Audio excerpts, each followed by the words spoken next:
Voilà, donc de retour pour cette deuxième partie, c'est toujours l'antenne est à vous, vous êtes toujours sur Méta TV, souvent copié, jamais égalé, vous connaissez, c'est le deuxième slogan. En tout cas, on va accueillir avec nous dans quelques instants Thierry Borne, dès que la régie évidemment me fera signe, puisque voilà, il y a tout à faire, voilà, on me dit vas-y, comble, donc on va combler d'ici qu'ils font les petits préparatifs techniques pour qu'on puisse l'avoir à l'antenne. Et voilà, c'est bon? Parfait. Eh ben voilà, maestro, allons-y. Nous avons un Thierry Borne avec nous. Allô Thierry? Ouais. Eh ben écoute Thierry, bienvenue sur l'antenne de Méta TV. Donc Thierry, on te fait intervenir parce que tu as été victime d'une perquisition donc assez musclée de la part de la gendarmerie visiblement. Et tu vas nous expliquer alors. On se doute bien que tout ça n'est pas en rapport comme l'ont prétendu nos dirigeants de ces lois d'exception pour chasser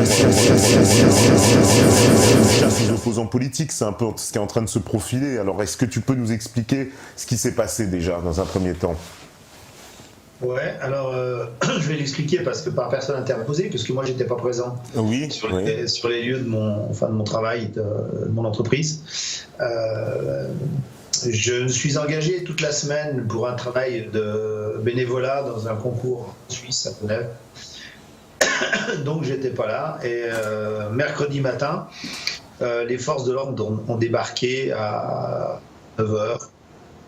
Avec une douzaine de véhicules, il devait être une trentaine, entre 30 et 40 gendarmes, gilets pare-balles, mitraillettes, des mecs en civil, des gens de la commande des administrations, du fisc. Il y a eu des gens, on l'a su après parce que on a mené une petite enquête, on va dire, sur place. Des gens de Paris, des gens de Bourg-en-Bresse, des gens de Gex, plus local. Et qui ont bouclé toutes mes écuries, qui sont arrivés ici comme s'il y avait vraiment des terroristes, quoi.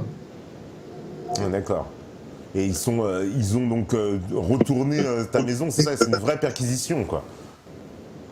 Pardon ? Donc c'est une perquisition, quoi. Ils ont ce qui s'est passé exactement, parce qu'il y en a peut-être qui sont pas au courant du pourquoi, du comment. C'est pas seulement parce que je suis dans la dissidence, c'est surtout parce que depuis presque 6 ans, je suis sorti du régime soi-disant obligatoire de sécurité sociale. Ouais. Des assurances sociales. Mon entreprise est une entreprise classifiée agricole, donc c'est la CMSA. Et j'ai quitté cet organisme depuis 5-6 ans et me suis assuré dans le privé, dans une assurance privée. Et à partir de là, pendant 5 ans, ils ont rien dit. Blackout total, ce qui est assez drôle quand même, parce que si vous devez de l'argent à quelqu'un, la personne à qui vous devez de l'argent, elle n'attend pas 5 ans pour vous le réclamer. Et au bout de 5 ans, quand ils sont venus avec une feuille comme ça, une tartine, ils m'ont mis en redressement judiciaire qui a été suivi d'une liquidation judiciaire que je n'ai pas accepté. Je n'ai pas accepté depuis le début. Parce que c'est illégal à partir du moment où la caisse mutuelle sociale agricole est considérée comme une assurance privée et n'a aucun droit d'assigner qui que ce soit au tribunal. Voilà, ça c'est la base. C'est là-dessus qu'ils se sont appuyés pour venir avec un mandat du procureur. Pour faire une perquisition, on m'a embarqué mes ordinateurs, mes classeurs, on a viré mon personnel qui théoriquement ne devait plus travailler depuis le mois de juin de toute façon, mais étant donné que je contestais, quand on est dans un état de droit, qu'on ne peut pas discuter, ça, il faut savoir quand même que quand on a ce genre de situation, tous les jugements que nous avons, même si on fait appel, les appels ne sont pas suspensifs. C'est-à-dire que votre entreprise, une fois que vous êtes dans les rouages du système, vous ne pouvez plus la sauver, quoi. Si vous devez être liquidé, si vous faites un appel, vous allez passer en appel, même si vous allez à la Cour européenne, ça va prendre 5 ans, 6 ans, mais en même temps, votre entreprise, elle est morte et loin, quoi. Oui, d'accord. Donc ils t'ont mis une liquidation judiciaire, on va dire, donc sur ton entreprise, comme tu tu refuses en fait de payer les charges sociales et de rentrer dans... Tout à fait. Il faut savoir que, pour la petite histoire, moi j'ai rien à cacher, hein. J'ai une entreprise avec, j'ai 13 salariés, j'ai une centaine de chevaux à la maison qui ne sont pas tous à moi, évidemment, j'ai des pensionnaires, et pour un chiffre d'affaires d'environ 1 million d'euros. Et c'est une petite affaire sympathique, il y a un restaurant, il y a un centre équestre avec une école d'équitation, il y a les propriétaires, et bon, c'est une petite entreprise qui nourrit quand même toutes les personnes qui y travaillent, et les personnes qui vivent derrière un centre équestre. Vous avez des maréchaux ferrants, vous avez des vétérinaires, vous avez des selliers, vous avez le gars qui vous vend le grain, la paille, le foin, vous avez un tas de gens que ça fait vivre. Et là, on veut vous foutre à genoux. Alors, ils ont voulu faire deux coups d'une pierre. D'abord parce qu'ils pensaient me trouver, et à ce moment-là, de toute façon, je partais en garde à vue. Et c'est pour ça qu'aujourd'hui, vous me voyez. C'est pour ça que vous m'avez appelé d'ailleurs. C'est parce que je suis planqué en Suisse. Oui, voilà. Parce que j'habite à 3 km de la frontière et que j'ai appelé mon avocat, et mon avocat m'a dit surtout tu n'y vas pas parce que tu ne pourras pas te défendre, et que effectivement c'est vrai. Ils ont été au bluff, ils sont repartis de toute façon. Ils ont dit à mon personnel qu'il fallait plus travailler. Ils ont dit à mes clients que j'étais un escroc, qu'ils étaient des victimes et qu'il fallait qu'ils quittent les écuries. Enfin bref. Donc ils ont bluffé tout le long. Ils ont dit que j'étais en cessation de paiement parce que ça c'est le terme qu'on utilise quand on est en liquidation judiciaire. Ouais. Et cessation de paiement, c'est un terme qui est très vague. Ça veut dire quoi? Ça veut dire simplement que j'ai un litige avec mes charges sociales, mais que mes fournisseurs, je les paye. Alors ils ont dit que c'était très dangereux pour mes clients, les chevaux de mes clients, parce que j'étais plus assuré, patati patata. Et en fait, par personne interposée, par ma femme, mes enfants, parce qu'il y a des gens formidables autour de moi, hein, des clients, des collaborateurs, les employés qui ont fait des réunions pour sauver les meubles, pour nourrir les chevaux, parce que là, on ne s'adresse pas à des voitures dans un parking, on s'adresse à des animaux vivants qu'il faut nourrir tous les jours, qu'il faut sortir tous les jours et qu'il faut nettoyer tous les jours. Et à partir de là, donc ils sont allés, on leur a montré cette attestation d'assurance comme quoi j'étais bien, c'était payé, que j'étais assuré, qu'il y avait du courant, etc., que j'étais pas du tout en cessation de paiement. Mais on a vraiment voulu me démonter, quoi. Mais ça, c'est complètement lié à tes activités politiques, soyons... évidemment, parce que le problème qui se passe, si vous voulez... je crois que cette année, on doit arriver à... on va tristement, je dis bien tristement arriver à peu près à 80 000 en fin d'année dépôt de bilan. C'est ce qui avait été prévu, je crois. Après, j'ai plus les chiffres en tête parce que je les ai pas revus. Mais c'est quand même monstrueux. Donc, j'aurais simplement pu faire partie de ces dépôts de bilan et ne pas parler de moi, parce que j'ai effectivement eu un jour peut-être la bêtise, la maladresse ou la chance d'aller vider un camion de fumier dans l'Assemblée, ce qui m'a donné une certaine notoriété pour que je puisse passer sur les chaînes télévisées ou vos médias. Et à partir de là, on dit celui-là, il faut lui faire fermer sa gueule parce qu'il l'ouvre trop. Alors, on s'est servi de ça et on a dit tiens, de toute façon, c'est pas grave, il est mort, on va le coucher, mais normalement, une entreprise comme la mienne, c'est un dépôt de bilan, on n'envoie pas 40 flics avec des mitraillettes, je vois pas où est le problème. J'ai tué personne, j'ai menacé personne, je suis pas un mec violent, et toutes les actions que j'ai faites sont des actions qui sont plutôt de l'ordre pacifique, quoi. Oui, mais on cherche à t'impressionner, te décourager certainement.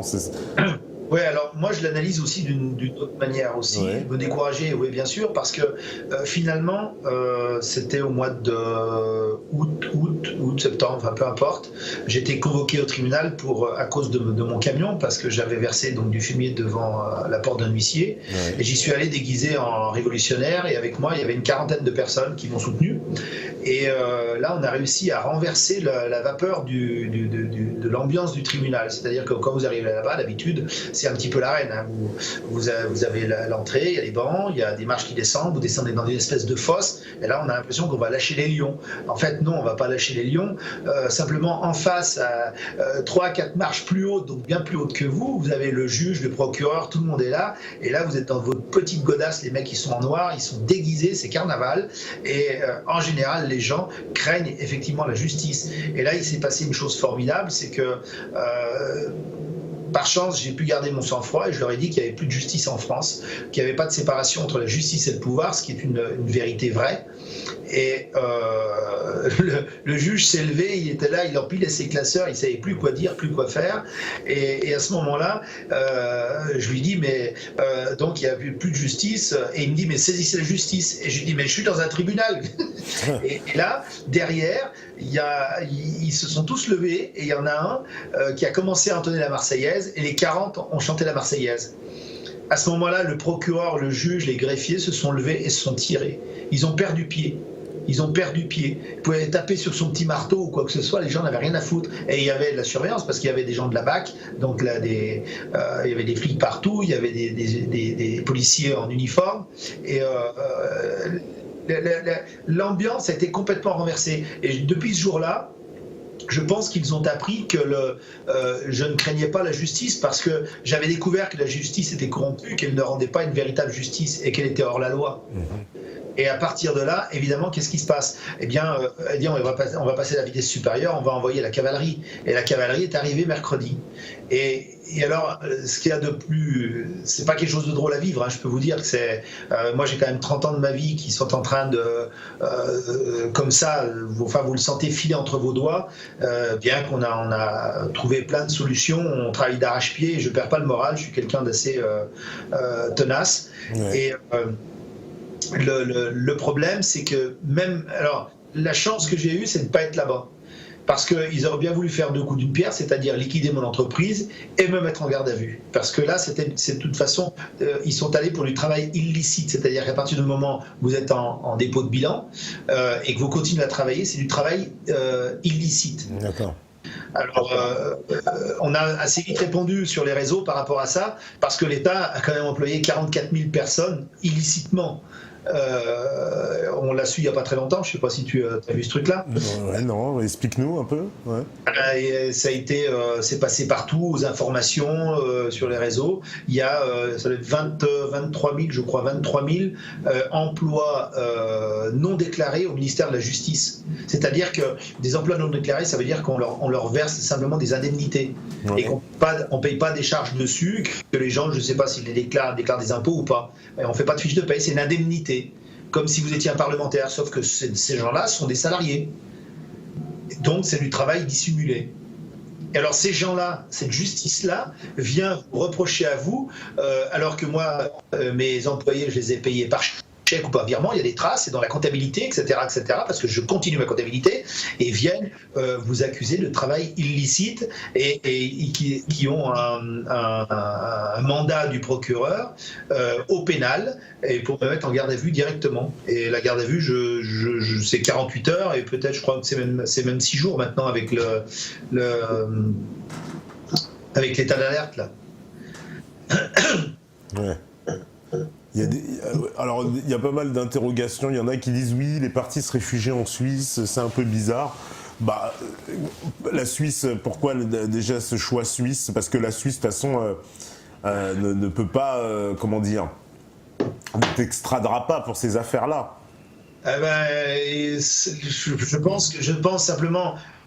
Bon, ça c'est la question qui est posée, c'est forcément quelqu'un qui me connaît pas très bien et qui se pose la question pourquoi en Suisse. J'ai pas un jet privé, j'ai pas sauté dans mon avion et j'ai pas fait 3 heures d'avion pour aller en Suisse. Simplement, j'habite à 3 km de la frontière. Si j'avais été si j'habitais dans le Nord-Pas-de-Calais, j'aurais traversé la Manche à la nage et j'aurais été en Angleterre. Voilà, j'habite à côté de la Suisse, je ne vais pas partir en Belgique. Ouais. Ça me paraît assez simple, d'autant plus que j'ai beaucoup de clients en Suisse, j'ai beaucoup d'amis en Suisse. Non, j'ai pas des comptes cachés en Suisse, je peux le dire ouvertement, j'ai des comptes suisses avec lesquels je travaille, qui sont complètement légaux, parce que c'est avec les accords de Schengen, c'est des comptes CEPA, on peut très bien travailler avec, j'ai un compte en euros pour mon entreprise, qui est dans ma comptabilité, qui est déclaré, et voilà, c'est pas des comptes suisses numérotés de gros riches. J'ai une petite entreprise, je suis comme tout le monde, et j'essaye de gagner ma croûte et de tirer les marrons du feu comme tout le monde. Il y a rien à cacher là-dessus. D'accord. Alors, qu'est-ce que c'est les conséquences de ça ? Parce que tu m'as dit que tu préparais quand même des actions de réplique. Alors, qu'est-ce qu'on peut en dire ? Évidemment, je vais quand même pas rester là. Je veux dire, d'abord, il y a plusieurs états d'âme qui arrivent. Le mercredi, quand on vous dit ça par téléphone, on dit il y a 40 gendarmes chez toi, ça se passe mal, etc. etc. Vous êtes stupéfait d'abord. Après, tu réalises et tu es atterré. Tu te dis merde, putain, c'est mort, j'en peux plus, c'est fini. Donc tu te dis bon, mais en fait je suis jamais mort. Et puis après, tu retrousses les manches. Et il y a quelqu'un qui parle derrière ou quoi? Non, pour nous, non. Alors peut-être c'est la régie qu'on entend, je sais pas. Je sais pas. Et après, tu relèves la tête et puis tu avances et tu te dis, voilà, on va pas rester là, il faut trouver des solutions. D'abord, l'urgence, c'était de s'occuper des chevaux. C'est la première chose.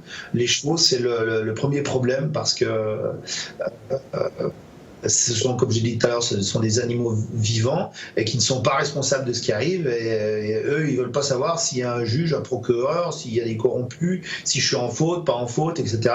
Mais à midi, ils veulent bouffer. Ça c'est tout simple. Donc à partir de là, et puis les chevaux sont quand même des animaux qui sont relativement fragiles, il faut faire attention. Il faut les sortir, etc. etc. Ouais. Donc à partir de là, tu avances et tu prends contact avec tes avocats, enfin un avocat, puis un deuxième. Après, la dissidence nous a fait rencontrer beaucoup de gens. Et j'ai rencontré Jean-Michel Lebotte, j'ai rencontré Claude Reichmann, j'ai rencontré un tas de monde. Et là, on est déjà sur le pied de guerre avec Claude Reichmann, que je contacte beaucoup maintenant, avec Jean-Michel Lebotte. Claude Reichmann m'a aiguillé vers une avocate qui est un vrai petit pitbull. Donc, le magistrat qui nous emmerde, on va se le faire, on va le foutre en slip. D'accord. Ça, c'est la première chose, c'était sauver l'entreprise. Après, c'est de contre-attaquer, évidemment. Et après, je pense qu'il faut, puisque ce soir, je pense qu'il y a beaucoup d'internautes qui doivent regarder avec attention ce que tu es en train de dire. Et on va surtout riposter, mais riposter à puissance 100. C'est-à-dire qu'on va profiter de cette fenêtre de tir et de l'élan médiatique que ça va donner pour lancer une insurrection au niveau national. Voilà, c'est dit. Ouais, d'accord. C'est-à-dire, de quelle forme elle va prendre cette insurrection? Alors, on peut lire ça sur les réseaux. Dans un premier temps, il y a un gros rassemblement qui sera à Grilly parce que c'est le point de départ et c'est là où il y a mon entreprise. Ouais. Dans la mairie, pour les bureaux de vote, c'est vrai que ça tombe assez bien parce que c'est le deuxième tour des élections régionales. Pour plusieurs raisons, c'est symbolique, on va y revenir après peut-être. Le truc, c'est que voilà, il y a des gens qui voulaient spontanément descendre dans mes écuries pour me soutenir. Il y a des gens qui voulaient venir de Bretagne, il y a des gens qui voulaient venir du sud, d'un peu partout. Et puis bon, il ne faut pas confondre vitesse et précipitation. Je pense qu'il faut rester calme, garder le sang-froid et s'organiser. Je pense qu'il ne faut pas faire un 14 juillet bis. Il faut qu'on soit un petit peu plus malin que ça. Étant donné la conjoncture où on essaie de nous manipuler en disant qu'il y a des terroristes dans tous les coins de la France et qu'on nous interdit tous les rassemblements, et ben non, on s'en fout, les rassemblements on va en faire. Alors vous allez me dire, ouais, c'est facile, bord, il est suisse, il est protégé, il est tranquille. Non, je suis suisse, oui c'est vrai, mais si j'avais été me mettre dans la gueule du loup tout de suite, je ne pourrais pas organiser tout ce qu'on est en train d'organiser maintenant, me défendre d'abord et organiser la riposte ensuite. Alors, ce qui va se passer, c'est que donc il y a ce rassemblement à Grilly, un gros rassemblement, il y a plein de gens qui viennent, et là, je demande à tout le monde de se rassembler devant tous les bureaux de vote, toutes les mairies de France, parce qu'effectivement, il y a beaucoup de gens qui peuvent pas se déplacer. Simplement parce qu'il y a des problèmes géographiques, de distance, de moyens, parce que les gens qui sont au chômage, les gens qui n'ont plus grand-chose, ils ne peuvent pas acheter un billet de train comme ils veulent, ils ne peuvent pas prendre une bagnole, ils n'en ont peut-être pas, mettre de l'essence dedans. Tout ça, c'est des frais. Et le côté financier est un véritable frein pour les gens qui ont un peu d'élan patriotique. Donc ça veut dire qu'on pense toujours qu'il faut aller, j'avais déjà dit, je crois, chez toi, ça, on pense toujours qu'il faut aller à Paris manifester. Eh bien non, il ne faut pas aller à Paris, il faut aller dans toute la France. Il faut localement couvrir le terrain. Et en même temps, puisque j'avais lancé une opération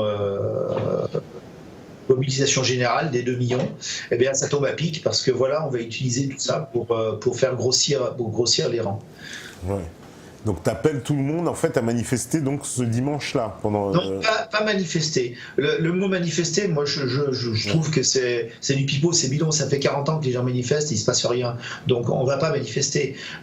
Si on va manifester, ça veut dire que voilà, manifester. Non, c'est pas ça. On va faire exactement ce qui s'est passé en Islande, c'est-à-dire que on va répéter les réunions, les regroupements. On va diffuser. Je pars du principe que tout part des réseaux. Tout part de Facebook, des réseaux, ou d'autres, essentiellement Facebook, parce que c'est là-dessus qu'on a toutes les connexions des gens qui sont dans la dissidence. Ça peut être les gens qui sont du RSI, les libérés de la Sécu, il y a grève générale, il y a le peuple se soulève, il y a Soral, il y a Dieudonné, il y a tous ces gens-là. On est tous sur Facebook. On n'est pas, vous voyez pas ça à TF1, une publicité, tiens, de la dissidence, hop, allez, on se met en route. Ça marche pas comme ça. Ça marche. Le point de départ, c'est les réseaux. Les réseaux, on voit qu'on est très limité parce que on tourne toujours un peu en rond, on tourne un peu avec les mêmes. Ensuite, il y a beaucoup de filtres. C'est certains qui doivent manipuler ces trucs-là comme ils veulent. Quand vous partagez des textes intéressants, vous vous rendez compte que normalement, ça devrait être vu à, je sais pas, à 100 000, 200 000, ça devrait être énorme. Il y a des trucs hyper intéressants. Et en fait, on s'aperçoit qu'il y a 20, 30, 40 partages. Donc forcément, ça coince quelque part. C'est une nébuleuse c'est pas net du tout. Donc à partir de là, il faut s'organiser et se dire qu'il faut faire autrement. Faire autrement, ça veut dire quoi? Ça implique de sortir du réseau. Donc, et c'est là qu'intervient le processus. Donc là, moi, je vous engage tous à aller sur le site Mobilisation Générale, www.mobilisation-générale.org, et vous avez un tas de directives pour arriver à sortir du réseau. Il y a des PDF à télécharger pour expliquer comment faire aux gens à l'extérieur. Il faut mettre le côté humain en route. Il faut que les gens se réveillent, et tous les gens qui ne sont pas sur les réseaux, parce qu'il y a énormément de gens qui ne sont pas sur les réseaux, il faut qu'ils se réveillent, et ça on peut le faire qu'avec le côté humain. C'est le porte-à-porte, le bouche à oreille qui va faire que les autres vont s'éveiller. Et donc il y a un système qui peut être mis en place, c'est qu'une personne chaque semaine va contacter 2 autres personnes, qui à leur tour, la semaine suivante, vont contacter 2 autres personnes, et ainsi de suite. Et la première personne ne va pas s'arrêter la première semaine. La deuxième semaine, elle ne va pas s'arrêter la deuxième semaine, la deuxième semaine, elle va continuer. Si vous voulez, ça, on va multiplier les choses hors réseau, si bien qu'à partir de environ entre 10 et 15 semaines, parce qu'il faut tabler, il faut compter large quand même, 10 et 15 semaines, on aura réuni entre 2 et 4 millions de personnes qui seront mobilisées. Et mathématiquement parlant, c'est jouable parce que je suis monté à Paris pour la manifestation d'Air France. J'ai discuté un petit peu avec les forces de l'ordre, qu'on aura la patate aussi, et qui ont dit comme ça, il faudrait qu'en France il y ait une révolution, ça va plus. Eh bien, ils m'ont expliqué combien ils avaient de compagnies de CRS partout réparties en France, d'accord. En tout, il y a 10 000 CRS répartis sur tout le sol français. Je compte pas les gendarmes mobiles, je compte pas l'armée, je compte pas les 10 000 CRS sur toute la France, tu dis? Oui. Alors c'est pas beaucoup, ouais, effectivement. Il y a, je ne dis pas de bêtises, il y a 60 compagnies de 160 CRS. Il y en a 100 qui sont toujours en faction et 60 qui sont au repos. Alors, admettons qu'il y a un coup dur, qu'ils les mettent tous en branle, eh bien, ça fait 10 000.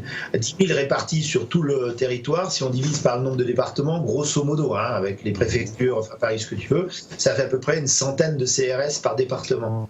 Merci. Si on établit le calcul qu'on a mis en place avec Mobilisation Générale, au bout de 10 à 15 semaines, on peut avoir 20 000 personnes devant une préfecture, devant 100 CRS. Donc à partir de là, le rapport de force est inversé, contrairement à tout ce qu'on trouve en général à Paris quand on est en manifestation. C'est à ce moment-là qu'on renverse la vapeur, et c'est à ce moment-là qu'on est fort. Et c'est à ce moment-là qu'on peut faire tomber le pouvoir par les préfectures, puisqu'elles sont l'organe décentralisé du pouvoir dans chaque département. D'accord. Oui, c'est donc manifester devant les préfectures. Bon, bah écoute. Pas manifester. Oui, manifester, oui, c'est vrai. Communiquer. On est là, on montre, on revendique. C'est surtout montrer, et c'est pouvoir communiquer avec les gens qui ne sont pas sur les réseaux. Aujourd'hui, il faut sortir du réseau et aller sur le terrain. Il faut aller vers les gens qui ne sont pas réveillés, qui ne savent pas que l'État est un producteur de mensonges notoires, et qu'il faut dire la vérité. La plus grosse des vérités qui va éclater, ça va être la fin du monopole de la sécurité sociale. Claude Reichmann est en train de s'occuper de ça, pour moi et pour la France. Il le fait depuis plus de 20 ans, et là, ça va vraiment aboutir. Parce que là, on a vraiment tous les éléments, on a les cartes en main pour faire tomber le système. Ça, c'est une question justement qui nous est posée aussi par les méthadotes, qui se disent mais pourquoi se donner autant de mal à détruire le système de sécurité sociale qui est habituellement déjà critiqué par des capitalistes du système et des faux dissidents. C'est-à-dire qu'il y a beaucoup de gens qui disent mais pourquoi c'est vrai que toi tu es contre ce système de sécurité sociale alors qu'il y a une branche, en particulier représentée par le docteur Delpine qui était venu ici, qui lui dit oui, la sécurité sociale est mal, mais lui il dit comment la sauver plutôt. Alors, il faut savoir comment ça fonctionne. Avant de dire de la sauver, il faut savoir comment ça fonctionne. Ça aurait très bien. La sauver, ça aurait été faire quoi ? Ça aurait été de faire les choses intelligemment. Pourquoi aujourd'hui en France, avec la fin du monopole de la sécurité sociale, le système français n'est plus obligatoire ? Parce que la France, elle a mal converti sa sécurité sociale. Elle aurait dû déjà l'adapter il y a bien des années. La fin du monopole de la sécurité sociale, elle a débuté avec la réglementation européenne qui est arrivée avec la libre concurrence des banques et des assurances. Ouais. La sécurité sociale est reconnue aujourd'hui. La sécurité sociale, la MSA, le RSI, l'URSSAF, toutes les caisses d'assurance des travailleurs sont des mutuelles régies par le code des mutuelles des assurances. Elles ont un numéro de siret, elles ont des statuts. À partir de là, ça veut dire qu'elles sont privées. Et si elles sont privées, il faut que vous ayez signé un contrat avec elles pour pouvoir être assuré. Et à partir de là, si elles vous assignent dans un tribunal, elles n'ont pas la possibilité, elles n'ont pas le droit de le faire parce qu'elles sont privées. Alors si la France a voulu garder un système qui fonctionne, il aurait fallu qu'elle fasse un système étatique, c'est-à-dire que ce soit un système de l'État. Parce que la loi, et c'est là que la France joue sur les termes, c'est que l'Europe l'a prévu, l'a dit, chacun peut organiser son régime social. Organiser, mais pas à titre privé, mais à titre étatique. D'accord. Donc en fait, il y a une faille juridique alors, c'est ça que tu veux dire ? Ah bah complètement. Je veux dire, on peut pas aller contre. C'est la loi. Et la France a été condamnée par la Cour européenne en 2013, je crois, je ne veux pas dire de bêtises, et aujourd'hui, elle doit payer une amende de manquement sur manquement, et qu'elle ne paye pas. Et les gens doivent donc payer cette amende. Donc la France, c'est à nous qui allons payer avec nos impôts. Tout ça parce que la France n'a pas fait son travail. Non, bah, écoute, alors après, dire si c'est bien, si c'est mal, etc., moi je vois une chose en tout cas, c'est qu'il y a une chose qui est certaine, c'est que les assurances privées qui arrivent à assurer les gens, c'est pas toujours, il faut reconnaître, c'est pas toujours, il y a des lacunes quand même. Pour exemple, moi j'ai un employé qui a du diabète, il n'y a aucune assurance privée qui a voulu l'assurer. Alors ça, il y a quand même un problème là-dessus. Je sais qu'on peut avoir des surprimes, etc., etc.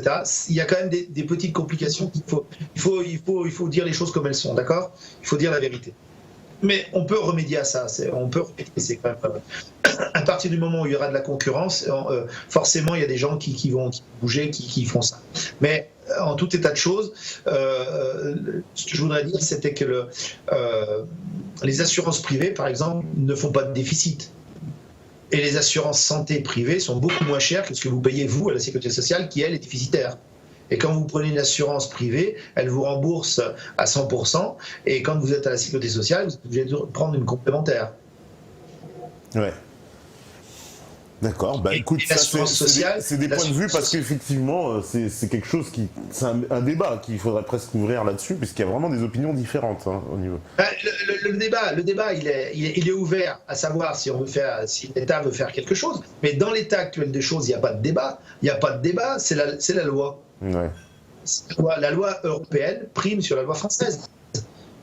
La France est un pays souverain, mais elle est obligée de se plier aux lois sur lesquelles elle a signé des lois, des traités qui ont été ratifiés par la France aussi. Elle est obligée de s'y plier, comme l'Europe est obligée de se plier aux traités internationaux. C'est normal, c'est comme ça se fait comme ça. Alors il y a beaucoup de gens qui gueulent en gueulant après l'Europe, ce qui est vrai pour plein de choses, mais on oublie de dire qu'il y a des choses qui pourraient être intéressantes pour les Français, mais l'État français ne nous en fait pas profiter. Parce que l'assurance, la sécurité sociale, par exemple, le RSI qui a coulé tant d'entreprises, l'URSSAF ou autres, vous payez pour la santé un prorata sur votre salaire. C'est pas normal. La santé, elle n'a pas de prix. Comment voulez-vous payer un prorata sur votre salaire? Ça devient un impôt. Si vous payez un prorata, c'est plus une assurance, c'est un impôt. Quand vous prenez une assurance pour votre voiture, vous n'allez pas payer au prorata de ce que vous gagnez. Vous payez pour le modèle de votre voiture, point barre, ça s'arrête là. Eh ben, en tout cas, c'est un débat qui mérite d'être poursuivi. Eh ben, merci Thierry beaucoup pour ton témoignage. Ouais. Et puis, écoute, on va suivre ton affaire. Vas-y, oui, tu veux dire quelque chose? Vas-y, encore. Oui, tu as rebondi sur la Sécu, puis en fait, bon, c'est le point de départ de tout ce qui se passe. Ouais. Mais quand même, c'est aussi sur les rendez-vous, c'est qu'il y a ce rendez-vous à griller dans toute la France, dans tous les bureaux de vote et mairies, ce dimanche. Ce dimanche, ouais. Puis lundi, donc juste après, le jour d'après, eh bien c'est blocus. Là, c'est un blocus. On vient pas faire de la commande du porte-à-porte. C'est un blocus du tribunal de grande instance de Bourg-en-Bresse. Et on va demander au procureur qui m'a foutu des bâtons dans les roues qui vienne se justifier de ses actes. Parce que j'ai toujours la remorque de mon camion qui est coincée depuis le mois d'avril, sous séquestre, et on ne sait pas comment, il n'y a toujours aucun formulaire, etc. Et sur mon liquidation judiciaire.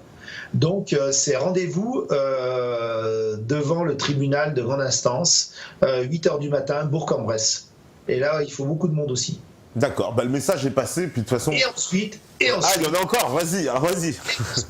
Et ensuite, tous les dimanches, ouais, jusqu'à obtenir nos 2 millions pour la mobilisation générale, casseroles et cuillères en bois comme en Islande pour faire beaucoup de bruit, gilets jaunes pour montrer qu'on est là, il faut montrer qu'on est là, les PDF, les tracts, et devant chaque préfecture de chaque département, il faut qu'on grossisse nos lignes. On peut le faire, il suffit d'arrêter de pianoter derrière son écran puis de se regarder le nombril en disant « ouais, il faut faire quelque chose, on va dans le mur, c'est ça ». Il faut le faire. Voilà. Maintenant, les dés sont jetés, c'est lancé. Oui, c'est une insurrection, c'est une révolte. Il faut le faire. Bien sûr qu'il faut le faire. C'est évident. On ne changera rien. On ne va rien changer si on reste derrière notre écran, si on discute, si on est là. On ne changera rien. Il faut maintenant sortir du bois, montrer qu'on est là et qu'on est déterminé. Qu'on veut aller au bout, qu'on veut que les gens qui sont au pouvoir, ces crapules qui nous volent tous les jours, il faut qu'ils les gardent. Ouais, entre guillemets, de dévirtualiser pour passer à l'action, on va dire, là, vraiment. Ouais, et pour finir, le dernier truc, j'ai préparé une petite liste, là, comme ça. Je lance un appel à certaines personnes qui sont, je pense, aujourd'hui les poids lourds, j'appellerais les poids lourds de la dissidence, pour pas dire les leaders, parce que les gens n'aiment pas qu'on dise leader, mais on est ce qu'on est, tant pis. J'appelle Dieudonné, j'appelle Soral, j'appelle Jean Brimont, Michel Collomb, Étienne Chouard, François Donglan, Alain Beraljean, Michel Offray, le colonel Régis Chamagne, le colonel Sibuet, Pierre Rabhi, Stan, etc., Jacob Cohen, Marion Sigaud, Marie-France Garot, Pierre Jovanic. tous ces gens-là, je les appelle pour qu'on puisse faire pas une photo de famille, mais un gros rassemblement de ces gens qui disent des choses tous très intéressantes. Il y a Claude Reichmann dedans aussi, bien sûr, qui font des choses qui font qu'on peut avancer. Le seul problème, c'est qu'on n'est pas unis. Et les Français n'arrêtent pas de dire qu'il faut s'unir, et il faut que ces gens-là, les poids lourds, s'unissent pour que les autres s'unissent derrière. Aujourd'hui, il faut qu'on fasse ça. Et je pense que c'est possible en le faisant tous ensemble. On n'est peut-être pas d'accord sur tout, mais je pense que c'est la recette. Bah, espérons qu'on arrivera à dépasser nos égos, parce que c'est bien ça le grand problème entre ces gens. En tout cas, merci Thierry, parce que c'est l'heure de la pause, là on déborde. Donc merci beaucoup d'être intervenu sur l'antenne de Méta TV. De toute façon, on va suivre ton affaire, et voilà, on va suivre ça de très près concernant ton affaire, et évidemment cette affaire d'insurrection. Voilà, donc merci beaucoup. Merci papa. Et la régie, elle est prête, je crois bien, la régie est prête, donc on va faire la transition, puisque c'est la pause, c'est l'heure de la deuxième pause, et puis on revient juste après. À vous la régie.